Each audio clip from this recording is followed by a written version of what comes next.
fasan ɗauki babu sufurin tafiye-tafiyen neman abinci, to kaga kenan talaka zai ƙara koma gida cikin yunwar da yake cikin bala'in da yake ciki ya ƙara shiga linkin balinkin irinsu. Yajin aiki zaka ga cewa ga ka'ida inda in a sane society wata kan ƙasa wadda shugabannin suke cikin hayyacinsu kuma suke tausaya ma 'yan ƙasa, to ba alfahari ba ne, yana jefa 'yan ƙasa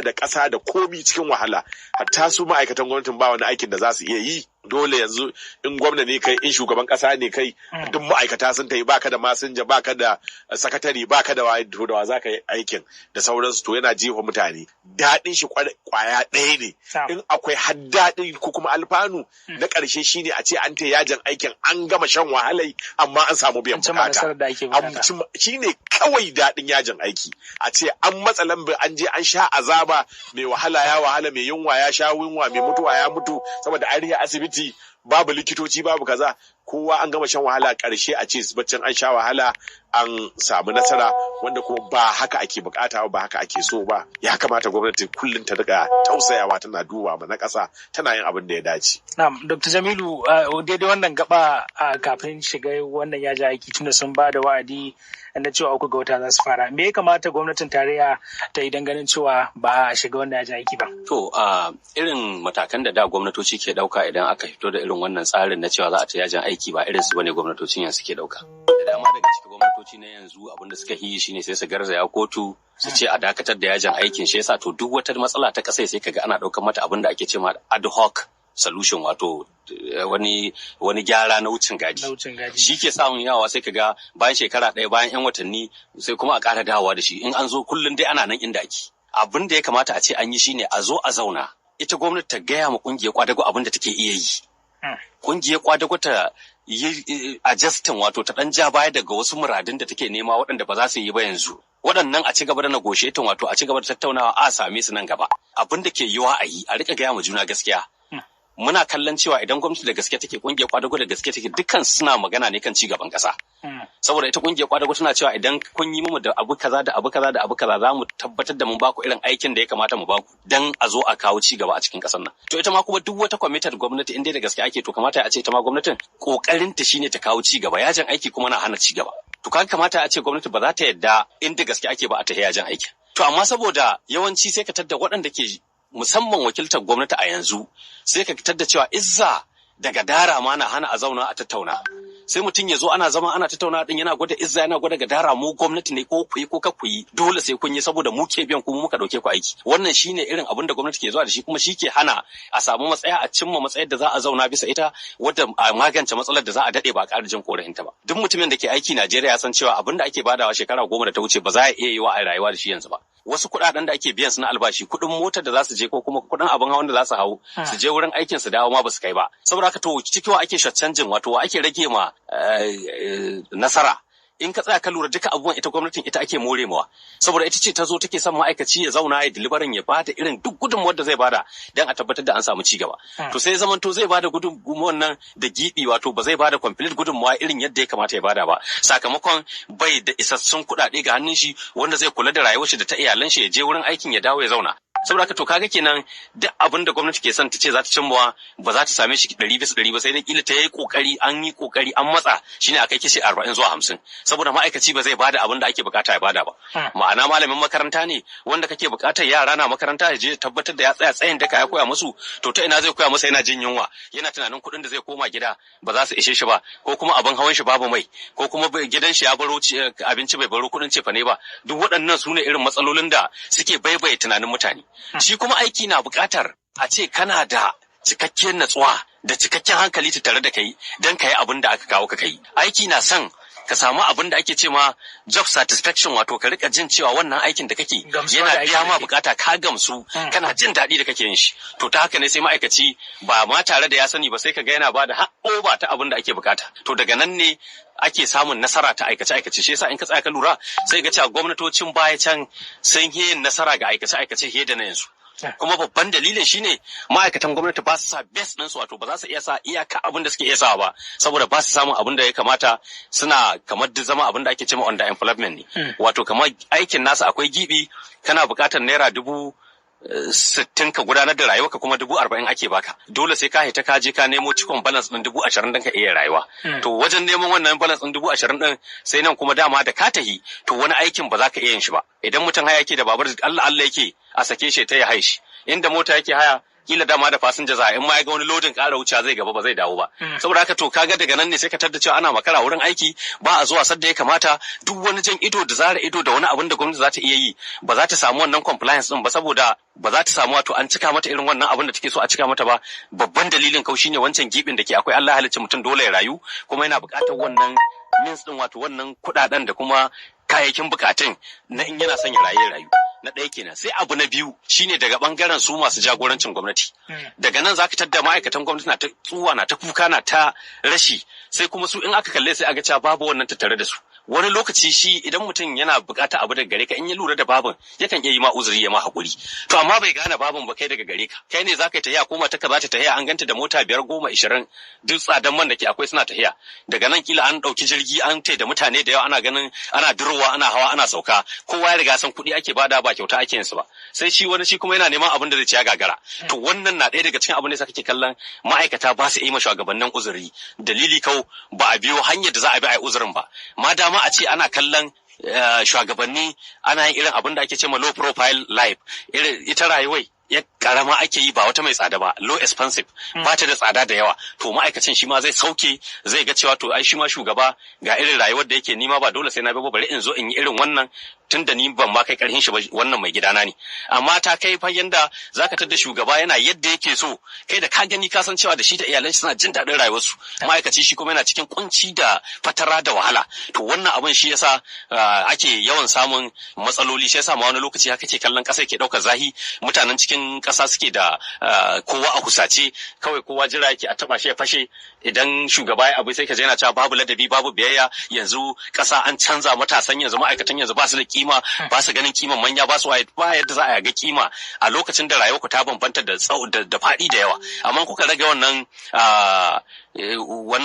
faɗin da ke akwai na rayuwa wato tazarai ta ɗan rago ta dawo abinda duk kake yi kamar yadda ake a ƙasashen duniya kusan abincin da duk shugabanni ke iya ci mutanen ƙasa na iya cin shi irin suturar da za su da yadda za su gudanar da rayuwarsu kowa na iya yi to sai ka tadda ba amma damu da shugaba ba wanda ya damu da al'amuran da yake duk abin da zai je ya yi saboda 'yan ƙasa sun ci sun ƙoshi kuma suna jin daɗin rayuwarsu amma yanzu wannan shine halin da ake ciki kuma lalle gwamnati ya kamata ta juyo kar ta bari a wannan yajin aikin saboda tsakani ga Allah 'yan ƙasan nan kusan husace suke da kasai abubuwa da dama ba wai ma'aikata kawai ba kowa dai yana haƙuri ne amma dai rayuwar ba daɗi ake ji ba kuma shugabannin suna sana da haka saboda haka ya kamata sai abin da za su iya yi su samu a cikin lallashi da lalama da bin kadin abubuwa a samu a shawo kan kungiyar kwadagon nan kada a ta yajin aikin nan saboda yadda za a mai da ƙasa baya da yadda wasu mutane da aikace-aikace za su shiga garari yara za su koma gida marasa lafiya za su shiga rudani to ya kamata a kalli wannan ba wai ma'aikatan kaɗai bane za su tausaya su ma a tausaya musu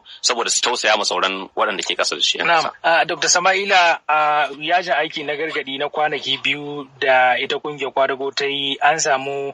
tasgaro domin akwai kungiyar TUC wadda ita bata shiga wannan yajin aiki ba tana ganin cewa a ci gaba da zama teburin sasanci domin a cimma matsaya a dangane da wannan batu shi yasa suka ki shiga yanzu kuma wannan kungiya ta TUC ta mara baya ta ce ita ma da ita za a shiga wannan yajin aiki a anya ana ganin wannan idan an ga laihin su kungiyoyin kwadago ba za a ga laihin su ma gwamnatin tarayya ba da duk da wa'adi da suka dinga bada Dr. Muktar ya yi magana kan irin tsawon lokaci da aka bada a ce har yanzu gwamnati bata iya fito da wani abu ba wanda zai hana kungiyoyin kwadagon zuwa wannan yajin aiki. To alhamdulillah Abdulrahman da farko zan fara da cewa ita kanta gwamnati ta yi ma kungiyar kwadago rashin adalci. Rashin adalci shine kungiyar kwadago ta riya da cewa ba ta taɓa koyon bayan aje tallafin man fetur ba. Saboda wannan wahala ake ciki da batun ƙarin albashi sauransu ya biyo bayan janye tallafin mai da aka yi a lokacin da shi shugaba Bola Ahmed Tinubu ya shirki Najeriya a ranar 29 ga watan Mayu wannan sanarwa. Kungiyar kwadago ta hakura ta tana tunanin cewa akwai tsari da aka yi mata wanda zai kawo sauƙin rayuwa wanda ba za a shiga irin halin da ake ciki ba sai gashi an waye gari janye wannan tallafin mai ya sa 'yan Najeriya cikin wani hali na kunci dama ana cikin kuncin sai ya ƙara jefa su a shiga dumu yanzu ta kai kowa yanzu sai kowa ta kanshi yake ba mita da wani to kaga ita kanta gwamnati ya kamata a ce tima kungiyar kwadago alaji cewa bai kamata mu hata koka ba kafin a ce an yi wani abu game da 'yan ƙasa da kuma ma'aikata Alhamdulillahi kungiyar kwadago da kungiyar TUC duka su kungiyoyi ne na kwadago. Kuma kowace tana taka rawa. Kamar yadda kai magana da farko kungiyar TUC wancan lokacin ba shiga wadda tana ganin cewa za an zauna da gwamnati a teburin shawarwari a kawo wata ofa a kawo wani tayi da gwamnati cewa ga abinda muke za mu ba ku kuma ga abin da za ku taya to sai ya kasance ba a yi wannan ba dama ita LC wacce da aka wani yaji aiki na ya daga gari dama ita ba ta zama wannan taro ba kuma kafin wannan an kafa kwamiti kala akwai na farko wanda ya kunshi ita gwamnatin tarayya da gwamnatin jihohi da kuma bangaren masu zaman kansu domin a samu wata matsaya ɗaya ta albashi wanda idan an yi shi ba sai an je an yi kai kuma ba to amma ga dukkan alamu dukkan wannan abu kaga bai zo yawan ba kuma ko kwana-kwanan nan mun ga cewa akwai wani albashi da ke yawo wanda aka wada cewa za a ba malaman makaranta na jami'o'i da makarantu na polytechnics da college education sauransu wanda shi ma labari ne aka diga buga kuma ya fito daga maza mai tushe amma ita kan da gwamnati ba ta hito ta ce ƙarya bane ko gaskiya to dukkan waɗannan abubuwan da ke gani ba na abu ne ba illa hali na gwamnati irin Najeriya hali na gwamnati Najeriya wanda ita gwamnatin Najeriya ba ta san in Najeriya kanta kawai take so alhamdulillah da ta Jamilu da Dr. Sun bayani dogon bayani su shugabannin nan da Allah sanya suna jin abin da kake ji da Allah sanya suna ba da wata ka fifiko bisa rayuwar talaka da kansu za su bi dokokin kwadago da aka ce bayan shekara 5 a duba a ga me halin tattalin arziki yake domin a duba a gashin albashin ne ya isa in ya isa a ce to in Najeriya lalle mun duba albashin ku ko mun ga saboda tattalin arziki ya yi daidai albashin nan wannan karin baya muku albashi amma in akwai bukata saboda yanayi na rayuwa da canji da ke faruwa a ce to yanzu saboda abin da ake sai ya canza akwai tashin hawa farashin kayayyaki sauransu saboda haka yanzu albashi ya koma daga mataki daga kaza zuwa kaza domin Najeriya ya rayu to duk ba a wannan hasi ta kai ga ma'aikata daban-daban sun koka cewa ana cikin halin rayuwa kungiyoyin ma'aikata daban-daban sun zo sai ana cikin halin rayuwa suna son a masu ƙarin albashi amma duk da haka gwamnati ta ko kula in ka dauki kamar malaman jami'o'i tun shekara ta 2009 ake wannan rigima 2009 har yanzu ake yi in ka dauki malaman political wajen su ma da wani lokaci har yanzu ana rigima ake yi har yanzu gwamnati bata wayo ba ta ce lalle ya kamata akwai nauyi da ke kansu yadda suke sauke nauyin da ke kansu shugabannin gwamnatin kamar yadda na fara magana su suna sauke nauyin kansu albashin su ma ba mu sani abin da ke ake ba su allowance da ake ba su ba mu sani amma mu namu an sani to ba su irin wannan sai har su ma'aikatan da mun koka an ci ya kamata a zo a ƙara albashi amma sai a zauna a yi ta jin kafa wasu a je a dawo kai daga baya ma abin da ya faru a gwamnatin ta cuɗe ji abin da ministan kwadago ingige sai da ya kai shi ne ke hana a ƙarin albashin nan kuma alhamdulillah ya samu goyon baya shugaban ƙasa ya mara mai baya har gwamnatin ba ta kare ba abin da aka yi sai ma aka hana malaman jami'a yin albashi to a wannan karan 'yan Najeriya suna da damar da suka ita su gwada kushin su gwamnati na daidai suna cikin tattalin arziki da ƙarancin tashin farashin kayayyaki ga cin tsaro ga kuncin rayuwa komai talauci ya adabe su kungiyoyin kwadago ta hanyar ne ake bi a je a nemi haƙƙi wurin gwamnati to ina ganin cewa wannan yajin aiki za a yi kamar da ake ba abu ne mai kyau amma shine abin da Bature ke ce last resort wata shine abu na ƙarshe za a yi kaiwa domin a je a wannan yajin aiki kuma gwamnati inda Allah sa tana counting gains ɗinka wata ka tana duba abin take samu ne kan ka'idar tattalin arziki ko a minti ɗaya ko a wata ko a awa ɗaya ko a kwana guda da kanta ba za ta yi saboda asar da za ta yi bangaren ilimi bangaren masana'antu bangaren tafiye-tafiye zirga-zirga da ba su misaltuwa to amma da ke gwamnati wadda bata mu al'umma ba gwamnati wadda kullum tattalin arzikin ta ba na yake ba ya ka abin da aka samu arzikin kasa a zo wani ya zo na bisa su ya kwashe ba tare da kasa ta amfana ba shi yasa ba su kallon wannan amma wannan cire tallafi Dr. Ismail sun ce dan al'umma ne aka yi domin a samu damar da za a isassun kudaden da za a yi wa al'umma ayyuka na ci gaban kasa shi yasa aka janye shi to alrama mun ba da goyon baya anan mun sha shiri cewa mun ba da goyon baya lokacin mun kan mu yi tunanin cewa wannan cire tallafin mai alheri ga Najeriya. Quite okay alheri ne inda an yi amfani shi ne kamata amma yanzu da gwamnati cewa ba alheri bane ba. An samu kuɗi, ana samun kuɗi, me kuma a samu sauƙin rayuwa. Abdulrahman tashin hankali sai kai tafiya. Na baka a sa min ka tashi garin zuwa Kano ko Karji Kaduna za ga titi kwankwal ba kowa sai amma da ba a rasa ba. Wannan shine ci gaba da haka ake ba ci gaba ne ba Abdulrahman. Yau dan Najeriya kai bai iya samun abincin da zai ci rana ne da 1 mil ba uku ba a rana. Ci gaba ne ba shi bane ba. Yau an waye gari 'yan makarantu idan ba su iya biyan masu kuɗin makaranta me biya muka ne bai iyawa ko a wasu da mutane mana bayan cewa an samu bayani cewa dalibai suna cewa sun aje sai minista ko sashin ba su iya biya shine ci gaba duka sai ake yi tunda an ce wasu ke ɗiba kuɗin nan ba a yadda ba ana haɗa kai da jami'an gwamnati da masu sai da man ana fasa kauri da an yi da wannan to kuɗin da ake samu karara ba ma kamata sai an koka ba kamata a fido su a sanya su inda kamata a sanya su a ga ci gaba a ga gyaran hanyoyi a ga an inganta wutar lantarki a ga an samar da ruwan sha a ga an ƙara ma'aikatan albashi wanda bai tare da alaƙa da gwamnati akwai wani tsari da aka yi mashi zai amfana irin su takin nan da aka ce za a bada ire-iren su motocin transport na sufuri za a bada ire-iren wani tallafi wanda zai je kai tsaye ga ɗan ƙasa ba irin wanda ake bada ba na masara da shinkafa wanda bai zuwa ga talaka ko ana cewa sun talaka ne amma suna kwashe kuɗin to duk ba su ya kamata a yi ba gwamnati ita ya kamata zuwa tsari ƙasashen da ake koyo tsari gare su kai ɗan ƙasa sai dai ka amfana ba zaman ta ba da aka yi cuta ta covid-19 mun ga abin da ya faru ƙasashe irin su Amerika sun ƙasashen turawa in ƙasar su aka ba su tallafi kai tsaye suna jin daɗi within short time lokacin kankani tattalin arziki sai ya dawo inda yake aka ba mutane masana'antu albashi kanana da matsakaita suka dawo inda har sun mushi da wannan amma mu har yanzu ga cikin gugubin shi muke ban fita wannan ba sai ga wannan ban fita ba sai ga wannan to tsakanin da Allah gwamnati sai ta taimaka adalci sai ta jiyo ta kalli kukan da ake yi na matsatsin rayuwa da kungiyar kwadago domin ta dauki matakin da ya kamata ta dauka a samu sauƙin rayuwa kuma sauƙin rayuwa shine a biya mu kungiyar kwadago albashi ta ko ba duka ba a ga wadanne muhimman za a yi biya kuma a sa a yarjejeniya ce to zuwa kaza za mu kaza zuwa kaza za mu kaza to amma aka sanya idan ba haka ba to shi ke sai abubuwa su tara za ka tare cewa shekara ɗaya shekara biyu shekara uku ana abin guda ana bin shi amma da ƙarshe bai haifar da mai ido ba kuma ba a samu cin nasarar da ya kamata a samu ba. Na'am. Dr. Muktar, jihohi da dama a Najeriya na ci gaba da rayuwa shaƙe da wuyan ƙananan hukumomi duk wata doka da ta ce ƙananan hukumomin nan suna da ikon da za su ci gashin kansu wanda ana kallon ƙananan hukumomi da yawa a Najeriya suna cikin mawuyacin hali talauci da sauran ayyuka na more rayuwa ya gagari waɗannan ƙananan hukumomi su gudanar. Ya kake kallon wannan dambarwa duk wanda shugaban ƙasa Muhammadu Buhari har yunkuri yayi na yin wata doka da zai sanya dole waɗannan jihohi su ba wa ƙananan hukumomi ikon cin gashin kansu. To kaga Malam Abdulrahman shi sanya Najeriya sai mu watakan muna rintsa ido daga gaskiya kuma ma mun iya cewa ba mu san inda kan muke mana ciwo. Ita demokaradiyya babban ginshikin demokaradiyya shine yanci. Babban ginshikin demokaradiyya shine bin doka da oda shine demokaradiyya. Kowa ya san cewa a demokaradiyya gwamnati tana da 3 levels of government ke da kwai. Watakan akwai hawa na gwamnati kala 3. Matakin sama na kololuwa shine gwamnatin tarayya da ake ce ma federal government da turanci. Akwai gwamnatin tsakiya wadda ake ce ma state government. Sannan kuma akwai gwamnati ta ƙasa wadda ta yi kowa ce kusanci da al'umma ita ce gwamnatin da ake ce ma local government. Kuma local government ɗin nan kundin tsarin mulki ya tabbatar da duka waɗannan guda 3. Kuma dukiyar ƙasa da yadda ake raban ƙasa kundin tsarin mulkin Najeriya ya nuna kowane kaso na dukiyar ƙasa na kowane wata da ake yi ina zai tahi. Amma kada ka manta tun lokacin Obasanjo da ya zo baccin an samu wani matsala da aka samu wanda aka rika facaka da kudaden gwamnati a kananan hukumomi ya kasance shugabannin kananan hukumomi ba sa yin aikin da ya kamata kamar ana kasar ko kuma ana watanda da kudin gwamnati ya zo ya hada wannan joint account abinda ake cewa joint account shine kudin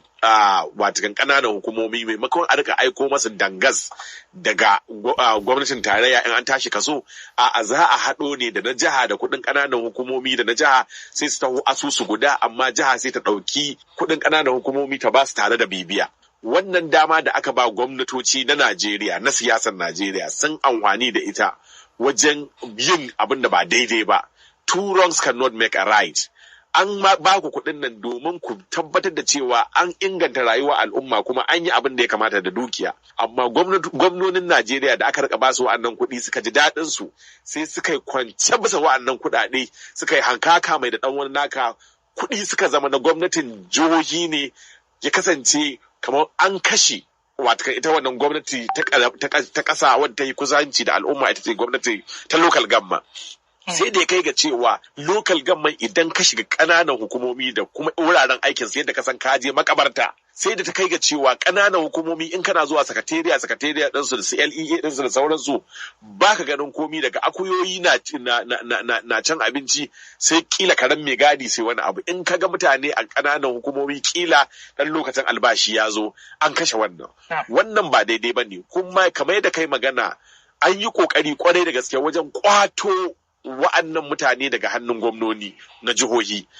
Ina tabbatar da cewa hatta Supreme Court lokacin gwamnatin shi Muhammadu Buhari ta yi hukunci cewa dukiya da ake bada ta ƙananan hukumomi ce kuma a ba su abin su ci kashe kansu. Amma yanzu an maida su 'yan barandansa. Abinda ma gwamnatocin Najeriya suka ƙara yi shine wajen kashe ƙananan hukumomi shine ɗauki ɗora da yin zaɓe na babu gaskiya ba mai cike da almundahana wajen zaɓen wa zai zama shugaban karamar hukuma, a ɗauki mutumin da bai cancanta ba, a ɗauki karan farauta a bashi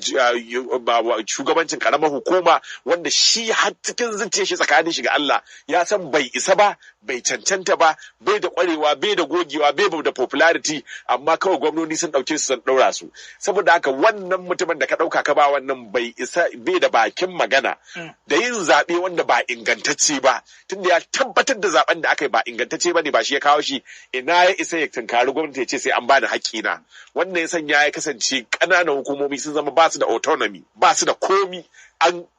ba a san mahalin da suke ciwa. Kuma wannan ya ƙara rashin basu wannan dukiyoyi nasu da yin aikace-aikace irin na ƙananan hukumomi ya ƙara tabbatar da talauci, matakacin talauci a ƙananan hukumomi musamman na arewacin Najeriya. Kaga da abin da muka sani hatta dan kwangila Malam Abdulrahman akwai yan kwangila unguwa ko dan kwangila kala-kala ne, akwai karamin dan kwangila mai yin kwata da ya kwalbati, mai sau kayan gini, mai sau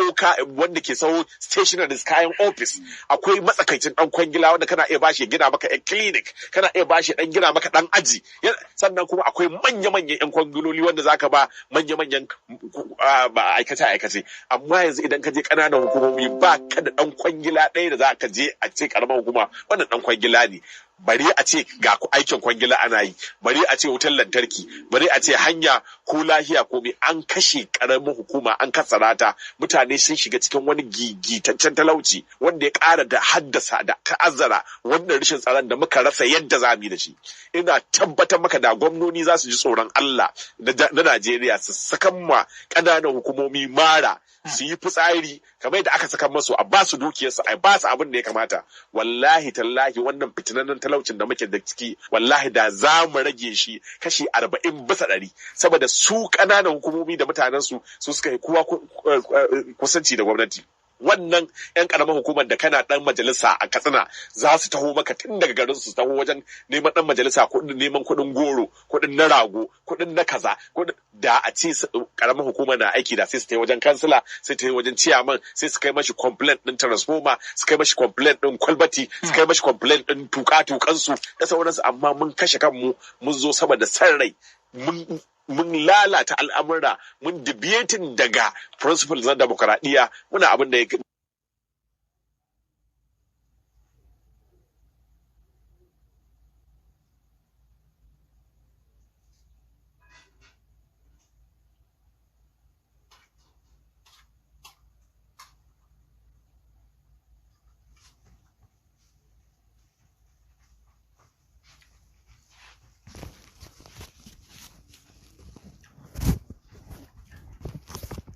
dama, kuma ga muna ta shan wahala, kuma mun ki dawowa cikin hayyacin mu abin da ya dace. Alfijir ya ke to sai alfijir rediyon kwarai zaure miji. Mai sauraro albishirinka idan ka amince ka ce mani goro to ga fari dan kwalele yanzu haka.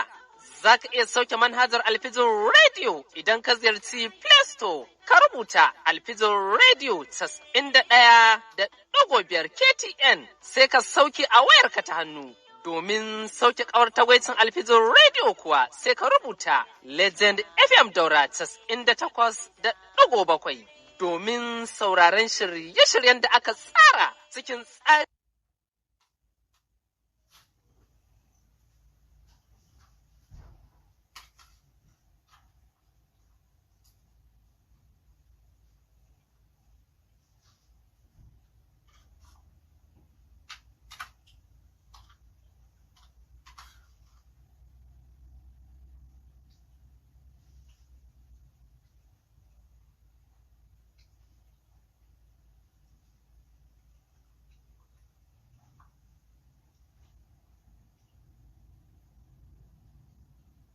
Nutsuwa tsafta domin kai mai saura.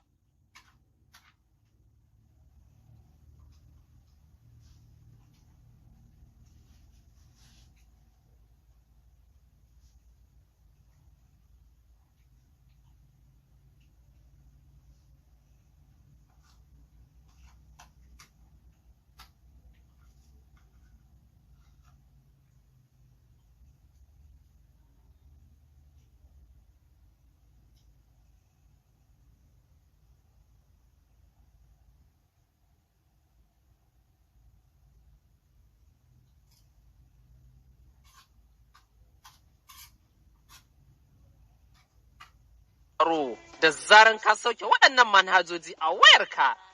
za ka iya amfani da su a kodayaushe a duk inda kake a faɗin duniya kamar sauran manhajojin da ke a wayarka. Kar ka manta, a Play Store ne za ka je ka rubuta Alfijir Radio 91.5 KTN da Legend FM Daura 98.7. Mai sauraro, Alfijir Radio Katsina da Legend FM Daura a tafin hannunka. Tsoro na budowar ranar alfijir, duk inda alfijir yake kowa yana ta nan. Rediyon kwarai zaure. Dr. Jamilu, ana ganin ko da akwai jihohin da ƙananan hukumi an gudanar da zaɓe, amma kuma kuɗaɗensu da gwamnatin tarayya take ba su daunin su jihohi su ne suke tsara musu yadda za su kashe su. Wannan a ci gaba da tafiya a koko ya kamata a ce wannan karnin da ake an bulo da sabbin tsare-tsare domin ganin cewa su waɗannan ƙananan hukumi sun samu ikon cin gashin kansu domin ci gaban su. To, su ƙananan hukumomi su ne gwamnatocin da suka yi kusanci da al'umma kamar yadda Dr. Muktar ya magana. Kuma ci gaban ƙananan hukumomi shine ci gaban al'umma na gaba ɗaya, wato na karkara duka gaba ɗaya. Yana ɗaya daga cikin abin da ya sa yanzu in zaka je sauran ƙananan hukumomin duk da ke akwai sai ka tadda manya-manyan da ƙananan aikace-aikacen da aka yi ma suna lalacewa saboda babu kuɗin maintenance. Wanda wannan kuma ba karamin ci baya bane ba, an yi asibiti, an yi kwalbati, an yi wata hanya amma dai ta bi ta gurgure, ba a ba ma shugabannin ƙananan hukumomin yan kuɗaɗen da za su je su iya gyara waɗannan abubuwan ba dan al'umma su ci gaba da amfani da su. Da wasu aikace-aikace da wasu ƙananan hukumomin can baya suka fara kuma aka bar su, yanzu ma ba ta su ake ba. So haka yanzu ƙananan hukumomi suke, kawai dai ana zaman gadin gini ne da zaman jiran abin da aka bada umarni daga jiha. Abin da ni nake ɗauka ƙananan hukumomi a wannan lokacin kamar ana yin fastin ɗinka ne a matsayin shugaban jama'iyyar siyasa. Ka je ka zauna ka ci gaba da riƙe harkokin jama'iyya har lokacin da za a yi zaɓe ya zo a yi zaɓe, amma ba dan a gudanar da wasu manya-manyan aikace-aikace ba. Amma zababbun kuma shugabanni ne domin zaɓe ake ana zaɓen su. An yi zaɓe kuma suna nan, to amma shi ita gwamnati ba ta gudanuwa sai da kuɗi. Kamar yadda wasu masana da yawa ke cewa ita fawa, wato ainihin mulki, babu kuɗi kamar shayi ne da babu siga cikin shi, ba yadda za a iya daɗi ko kuma ya iya tahewa. Za ka ga ana ta kallon ka amma dai kai ma ba abin da za ka iya yi. Shi yasa sai ka tadda da dama wasunsu suna guje ma ofisoshin ko kuma ba su son zuwa, ko ba wai kuma jihar Katsina kawai nake magana ba, ina magana da faɗin Najeriya. Wannan abin kusan duka gaba ɗaya yan kalilan jihohi ne suke kyala ƙananan hukumomin da abin da suke da shi su guje su gudanar da aikace-aikace. To wannan na ɗaya daga cikin abin da yasa ake kallon kamar an takura su, wanda kuma da za a sakan masu dama da wasu ƙananan aikace-aikacen da suke dawowa ƙarƙashin jiha a yau da ba za su dawo ba, za su je can su yi, za su rage ma jiha ɗin wani badin, wato wani nauyi da yake hawa bisa kanta, wanda da a ce duk waɗannan ƙananan matsalolin na ƙananan hukumomi kamar yadda yake da ɗan siyasa ma bai san ya zo gidan gwamnati ba, bai san ya zo ya ga ɗan majalisa ba, bai san ya tai Abuja ba, shi inda ya sani ofis ɗin chairman, wanda ya sani ya gani kullum ofis ɗin kansila, shi chairman ma shi ke hudda da waɗancan. Kai ba ruwanka, kai iyakar taka siyasa daga nan ta tsaya. Amma yanzu abin da yasa za ka ga cewa da an hauro an taho saboda ƙananan hukumomin babu komi, don haka babu inda za a je mutane su samu wannan sai nan. Sannan kuma dalilin babu kuɗaɗe, su ma shugabannin ƙananan hukumomi dan abin da ake ba su ma ba lallai su je wurin ba, sai su zauna cikin birane, sai dai nan a zo a tadda su. Ba wanda za ka ga cewa ba ɗaya ku ne daga cikin su ke dan zagayawa ma a local government ɗin nasu. Kuma in ka je ka bi kana bibiye abubuwan da ake cewa ana yi, sai ka tadda babu wasu abubuwa ingantattu da za ka iya zuwa ka yi to ka nuna ka ce waɗannan abubuwan su ne da aka yi tsakanin lokaci zuwa lokaci kaza, wanda su shugabannin ƙananan hukumomi na da duk wanda ka tasa gaba zai gwada maka irin abin da ya maka karamar hukuma, wanda in za a shekara 20, 50, 100 ba za a manta da shi ba, yayi wani abu. Su kuma na yanzu sai ka je ka tasa shugaban karamar hukuma ka ce nuna maka abin da idan ya ba shugabancin karamar hukuma za a tuna da shi, ba zai iya nuna ma komi ba, sai dai ce kila ya ba mutane kuɗi. To in ka ba mutane kuɗi sai aka yi mi dama can wanda ma ba ma shugaban karamar hukuma ba yana ba mutane kuɗi. Saboda haka abin da ake bukata ka yi idan ka zo a fagen mulki shine ka kawo wani bambanci tsakanin kayan ka zo da kuma bayan zuwanka. To amma sai ka zo baka kawo wani bambanci ba, ka shekara ɗaya ka shekara biyu babu abin da zaka iya nuna, wanda kuma ba wannan zamanin na waɗannan camomin ba, na baya ma kusan haka aka yi su. Sai ka tadda an zo in aka ce me kai, buntun ba zai iya nuna wani abubuwa tangibly da ya ce yayi ba. So waɗannan su ne kalubalallukan da ke akwai, wanda idan da za a saki wannan kuɗaɗen, idan za a yi kwangila a ƙaramar hukuma, ai wani na sai da bulo, wani na sai da siminti, wani zai ɗebo yashi wani kuma duk waɗannan in suka gama aiki da leburorin da a biya su za su je su sai a shaguna su sai kayayyaki, wannan shi ke Boston din economy, kowa ya samu abin da yake iya samu. Amma sakamakon abubuwan an yi shiru, babu yawanci wasu aikace-aikace manya-manya da ake yi, shi ke sawa ƙananan sana'o'i da ke karkara suke mutuwa, suke taɓarɓarewa. Kuma wannan abun na da nasaba da matsaloli hatta su kansu na tsaro, saboda wasu matsalolin na tsaro idan da a ce ciyamomi, shugabannin ƙananan hukumomi cikakkun kuɗaɗe gare su, akwai matsalar da wallahi ba sai sun kawo ta jiha ba, za su iya zama a matsayin su na shugabannin ƙananan hukumomi su iya magance ta kayan mata girma. Amma saboda ba su da kuɗaɗe hannun, suna ganin matsalolin suke ta ƙara hawa, suke ƙara girma, har su kai wani matsayin da ba za a iya magance su ba. So waɗannan abubuwan duk na ɗaya daga cikin abubuwan da idan da za a zo a tabbatar da sa ma ƙananan hukumomi kuɗaɗen su yadda ya kamata, to hatta da demokaradiyyar Najeriya sai ta canza, saboda isan a buɗa ta, a yi walwala, a samu grassroots, wato cikin a yi siyasai, mutane su ɗan a wayar da su gane yancin su san muhimmancin da ke akwai, a kula da makarantu, a kula da lahiya na karkara da na wurare daban-daban, to sai ka da cewa demokaradiyya ɗin ta inganta, ta yi rassan da ba a mata tunani, an je wani fage da ba za a yi tsammanin za a je ba. Amma har yanzu inda ake jiya kamar nan ake a yau, saboda mutanen dai ba wani canji suke gani ba, kuma shi ke sawa in ka je ƙananan hukumomin da yadda kake kalla akwai matsaloli nan cikin birane, to idan ka je ƙananan hukumomi da ƙauyukan da ke cikin ƙananan hukumomin nan sai ka ji abubuwan kamar ka fasa kuka, saboda abubuwan da za a yi masu din ba wasu masu nauyi bane ko masu yawa, amma babban matsalai akwai matsaloli da dama. Akwai ni shiri da zaka tada ana yi wanda ya shafi karkara din nan, sai ka ji garuruwa na magana cewa su basu ma san da gwamnati ba, ko su basu, suna da matsalar dan bohol din da suke shan ruwa ya lalace, wasu su ce masu ruwan kwatami suke sha, da duk irin wannan abun wanda duk da a ce akwai ƙananan hukumomin yadda yake suna aiki yadda ya kamata, to da zaka tada cewa sun zo sun yi fundamentally sun addressing irin waɗannan abubuwan, sun yi abin da ya kamata, kuma sun farfado da ci gaban abin nan. Kuma wannan shine ka dauka akwai ci gaba na demokradiyya. Ci gaban demokradiyya shine talaka ya gani a ƙasa, ya tabbatar da ana mai aiki, rayuwar shi ta canza daga jiya zuwa yau, shine canjin kawai, kuma shine cigaban demokaradiyya. In ba a samu wannan ba kuma to demokaradiyya na nan inda take. Na'am, Dr. Sama'ila, idan bera na da sata da dawa na da wari, an ga irin yadda shugabannin gane hukumi da lokacin da aka ba su damar cin gashin kansu, irin yadda suka dinga almundana da wawushe dukiyar kananan waɗannan gane hukumomi. Ba waɗannan dalilai ne ya sanya jihohi suka ga domin su killace musu waɗannan kuɗaɗe su magance matsala ta cin hanci, ya sanya suka rike waɗannan dukiya sai dai a dinga ciccira musu na ayyukan da ya kamata. To ni ina ga cewa laifin wani fi shafa wani. Lokacin da aka wancan mulki da mun sani wancan farkon demokradiyya ne, sannan kai bai waye ba, aka dinga ba su wannan kuɗaɗe daga gwamnatin asusun gwamnatin tarayya, shugaban ƙananan hukumi suna ta watan da sauransu, aka sa masu ido. To amma abin da ya kamata a yi tunda an batun tsarin mulkin nan shi ya zo da 3 tiers of government, gwamnatin tarayya da ta jiha ta ƙaramar hukuma, kuma kowace a tsarin mulki a doka kowace ya kamata a ta ci kashinta kanta. Kuma tsarin da aka yi Abdulrahman, akwai abin da ake cewa checks and balances, wata ka an sa ido ta hanyar tattafi da mulki. Kaga local government tana da local government service commission, wadda hukuma ce mai ɗaukar ma'aikata ta ƙaramar hukuma da ba su horo sauransu. Akwai local government pension board mai kula da fansho na ƙananan hukumomi. Akwai audit wata ka bincike duk, akwai local government audit da akwai su don su duba wannan ayyukan. To abin da mu matsalar Najeriya, inda alasa institutions namu ko kuma in ce turaku na mulki suna aiki, da za ba ta faru ba. Duk abin da kai an sa shi kan ka'ida, kuma bacin wannan akwai tani da aka yi na hukunci wanda aka samu ya almunda hana hukunta shi. To wannan matakai suka ɗauka, kowace inda ya kamata ya aiki, ta ɗauka ma'aikata ta tabbata an yi abin da ya kamata a yi, ta ba da fansho, ta duba abin nan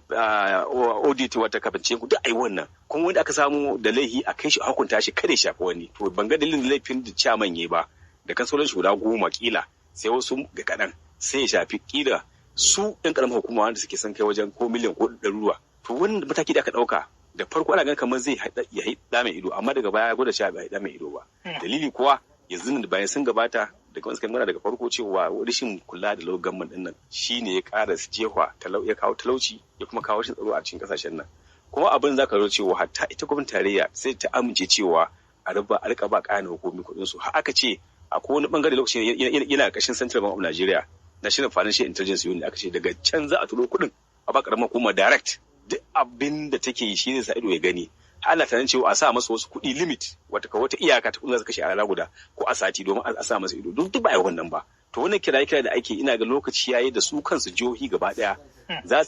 su ga yiwuwa kuma daidai cewa an ɗauko wannan kuɗaɗe na ƙaramin ƙananan hukumomi a ba su ji tafi da aikin su domin sa da haƙi, kuma a sa masa ido inda ya kamata a gyara masu. Kuma yanzu haka ma ai kuɗin da ke su karkashin jihohi da ƙaramar ai wayan a ci ne aka ce an kori kare a gindin ɗinya su kasu jihohi mai suke da kuɗin ai kuɗin suke cinye suke amfani ba suke amfani da su ba kuma ƙananan hukumar suna nauyi kuɗin da ake basu a na wata daga ciki ne ake biyan albashin malaman firamare kuɗin ƙananan hukumi ne daga shi ne ake biyan masu sarautun gargajiya daga ci ake biya sauran kuɗaɗen da masu ake amfani a biya albashin ma'aikatan ƙananan hukumi a je a ayyuka to ana biyan albashin ma'aikatan ƙananan hukumi amma na aikin ne sai ita jiha ta rike jihohin su rike ita jiha bata aikin ba ta sa kuɗin ƙananan hukumomin ba amma da ƙarshe da wata ya gwanda kuɗi sun wuce da suke zuwa saboda haka ga su 'yan Najeriya da sauran 'yan ƙasa jihohi ya kamata su kansu su taka ma gwamnoni birki su fito su kokawa cewa suna ganin dole ne a ba suna demokradiyya ce da Jamilu da ko magana cewa me demokradiyya shi a ba mutane yanci da participation ka shiga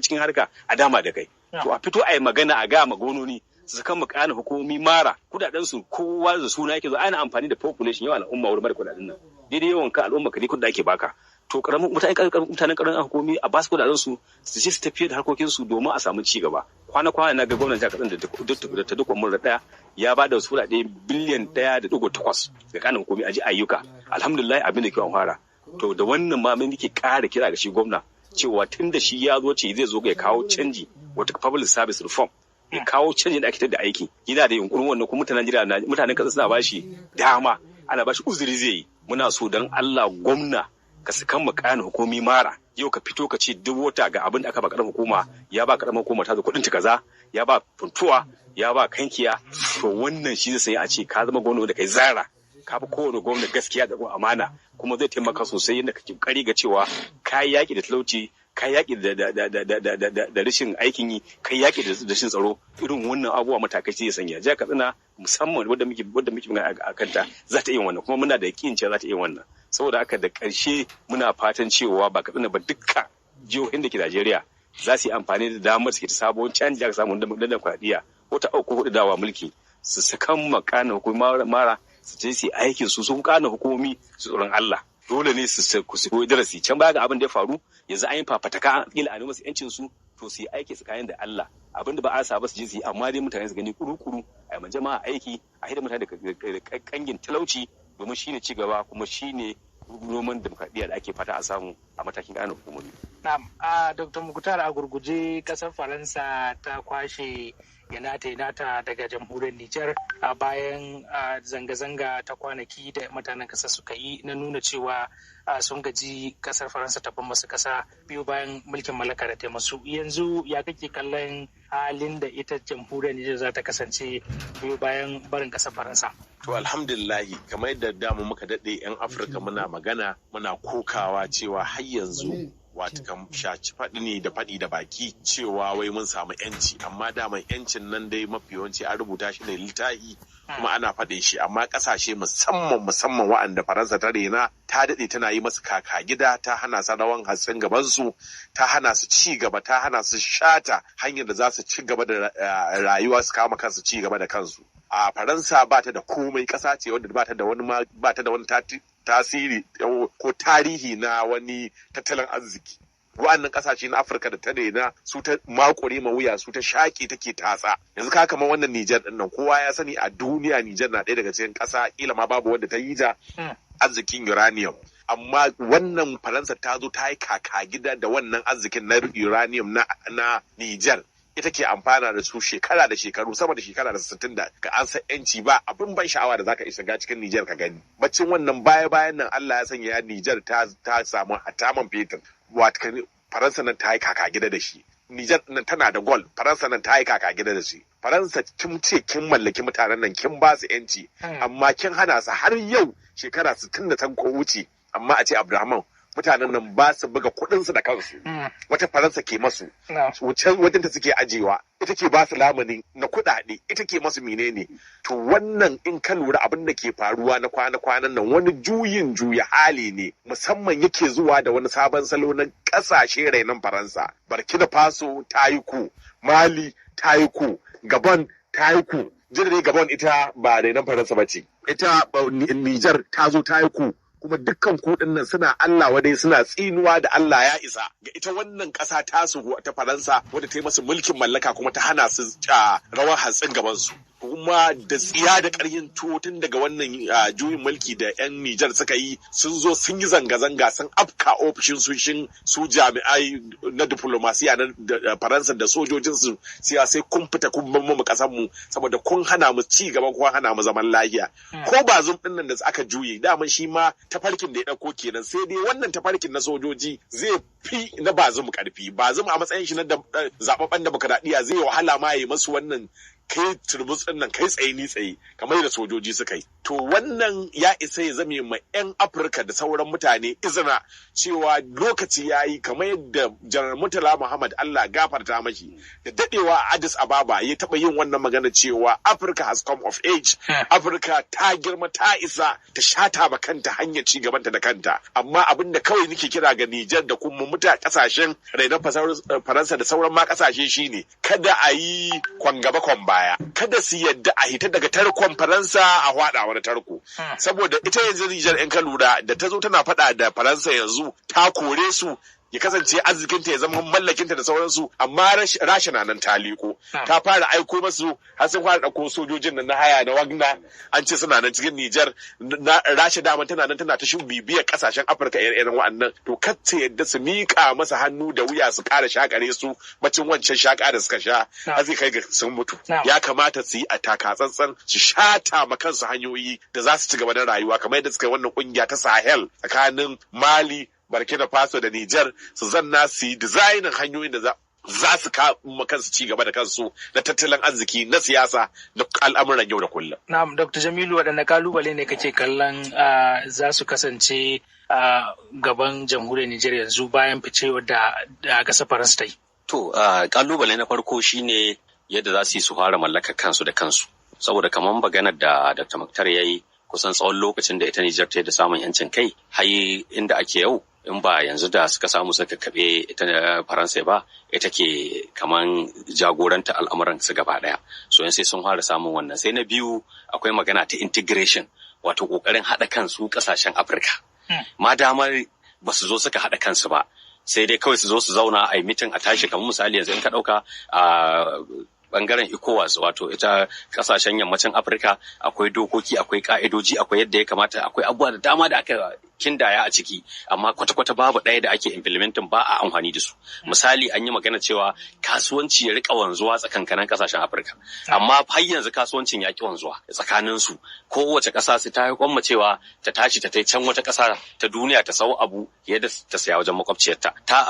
sannan kuma ya kamata a ce kamar wannan yana ɗaya daga cikin wada da aka ce a eliminating na custom duty gaba ɗaya ma a cire labarin wani custom duk in ka sau abu daga Nijar zaka shigo da shi Najeriya babu wannan labarin sannan a samu free movement na mutane yawanci mutane kowa ya shiga ya hita kasashen duk tare ake abu ɗaya ne har aka zo aka yi abubuwa na abin da ake ce traveling document wato yadda in zaka shiga Nijar ba kamar zaka shiga wata babbar doguwar ƙasa bace da ke da nisa da kai nan kawai dan abin da ake bukata bai da yawa ka shiga ka hito so abubuwa ne ga sunan da dama da aka tsara su waɗanda idan da za a bi wannan tsarin da yanzu ba ma nan ake ba har yanzu kuma kasashen duniya gaba ɗaya da kake gani musamman ita Faransa ba ta da wani ƙari na tattalin arziki ƙarhin a tattalin arzikin ta nan ne shi yasa wani masani Paul Collier a cikin wani littafin shi da ya rubuta yake cewa ita France ma without Africa is just like a car without petroleum wato idan aka ce kamar mota ce idan aka ce ita Faransa babu kasashen Afirka to kamar mota ce da bata da mai kaga babu inda zata to haka ita Faransa take kamar kaska jikin waɗannan kasashen duk wani abuwa na tattalin arziki daga nan take matsa shi yasa take zuwa kusa da su take damewa jikin su sannan kuma batun shigowar Rasha dama can tun bayan gama yakin duniya na biyu an samu 2 blocks ne a duniya wato kasashe sun rabu group na kasashe ya rabu gida biyu a ce da Western Bloc da Northern Bloc da kasashen yammacin Turai da kuma ita nan bangaren Rasha inda kowace waɗannan akwai tsari na tattalin arziki da kowace take da shi wanda kuma har yanzu wannan rivalry din yana nan tsakanin su wanda da su kasashen Afirka suka zo suka yi wata kungiya da ake cewa non-aligned wato mu ba mu nan su irin yan kungiyar yan ba ruwan mu to amma dai duk da ana cewa babu ruwan mu din sai ka tada cewa da ruwan tsindim saboda ko dai ka bi wannan ko ka bi wannan dole yanzu ita abinda Nijar za ta gani idan ta tsaya tsayin kanta karhinta bai kai na ta iya kare kanta daga barazanar za ta hito mata daga kasashen Turai ba saboda ba Faransa kaɗai ba ce ba barazanai duk abin da Faransa ke so shi Amerika za ta goyi ba shi Ingila za ta goyi ba shi ne sauran kasashen Turai za su goya mata baya to amma idan Rasha na goyon bayan ita Nijar daga nan sai dai kawai ta yi taka tsantsan ka ta ƙara dirmewa irin halin da ta hito To daga nan ne za ta samu dan saukin da dalilin ita Rashai wasu abubuwan ba za a kawo mata ba saboda dama da in waccan ta je ta sansanin soja can sai waccan ta ji ta yi nan haka ake ta tafiya da wannan tsarin na harkar tattalin arziki da kuma harkar zamantakewa tsakankanin su. To Nijar gaskiyar magana sai sun bude idanunsu sun yanzu sun dawo taitayen su yan masana'antu da ma'adanan da suke da su zo su tattala su ga hanyoyin da za su bi su inganta ci gaban su ga hanyoyin kasashen da za su iya ba mu dama wadda baccin Rasha din ita ma China kullum tana miƙa ma kasashen Afirka hannu su zo a haɗu don a gina ƙasa ko a gina wasu abubuwa na taron su ma dai akwai nasu effect din wato nasu matsalolin amma dai ba su kai na matsalar ita Faransa ba da ba ta kawo komi ita kullum gurin ta ɗauka amma aka zo sai a shirya a yi on the principle of give and take ka bani kai ma ka amsa ba kawai ya zama to kana amsa bane ba kai kuma ba abin da kake kawo min to haka ya kamata a ce ita yanzu Nijar hudatta ya zama to ta drawing ɗinta yadda cewa duk abin da za a samu da ita ma akwai abin da za ta ribata. Dr. Sama'ila ko akwai kila wasu darussa da ya kamata kasashen yammacin Afirka su koya dangane da wannan yunkuri da ita jamhuriyar Nijar suka yi? To gaskiya akwai darussa. Darussa shine na ceto kawunan mu kasashen Afirka da kuma shata ma kanmu hanyoyin cigaba wato development cigaba kenan wurin. Irin abubuwa shine shugabanni suka hango kamar gayi Gaddafi na Libya. Shi hango na abin ya ce ya kamata mu kwanci kanmu daga dabaibayin da Turawa suka mamu. Mu zo mai kungiya ta mu mai karhi United States of Africa kamar da America ta nata domin mu zo mu kasance muna tsintsiya madaurin kiɗa. To wannan shine ba a yi ba. Aka kyale Gaddafi shi kadai ya sha wahala har sau suka kashe shi. To amma yanzu kalubalen shine ba su kasashe na Afirka ta ba dukkan Afirka gaba daya ya kamata a dawo a sake duba wannan chata ko kuma wannan ka'idoji ko wannan dokoki na ita kungiya ta AU ko ta African Union da ake da ita. A duba sa ga yaya za a yi zo mu zama muna da karfi kamar yadda aka samu kungiya ta EU European Union wadda kungiya ɗaya ce amma duk kasashen turai suna cikin ta. Visa in za ka visa yanzu a baka visa za kasashen turai wanda suke wannan kungiya visa ɗaya shi Schengen visa za a baka. Kudin su na kashewa ɗaya ne euro sisi kashewa sauran abubuwan su to Afirka ta buƙatar wannan kasashen Afirka na ɗaya ya kasance muna da foreign policy namu wata ka wasu kudori namu na hudda kasashen waje ya gudun su kare da ra'ayin mu ya kasance abu na biyu muna tsarin siyasar mu ko da za mu yi demokradiyya to ya kasance irin demokradiyya ce daidai da bukatun mu daidai da arzikin mu daidai da irin wayewan mu ya zama tuma da wannan zai kasance muna da tsarin tafiyar da tattalin arziki irin namu ba mu ce za mu yanke daga turawa ba dole mu huɗa da kasashen waje turai amma mu su fahimta cewa yanzu mun dunkule ko muna da tsari irin namu dai da mu wanda muna fatan Allah sai ya maka taso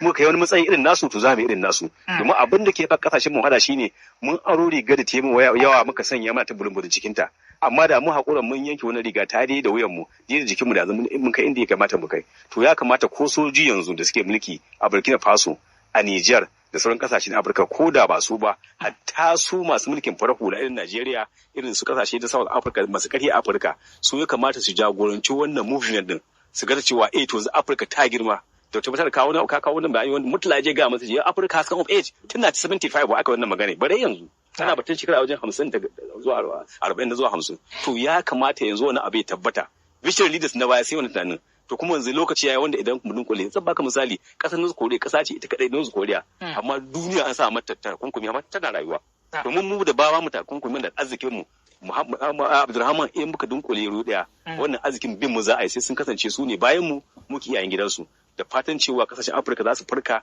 da su sojoji da farar hula a haɗu a dunkule domin a samu ci gaba Afirka kamar yadda ake samu a sauran kasashen duniya.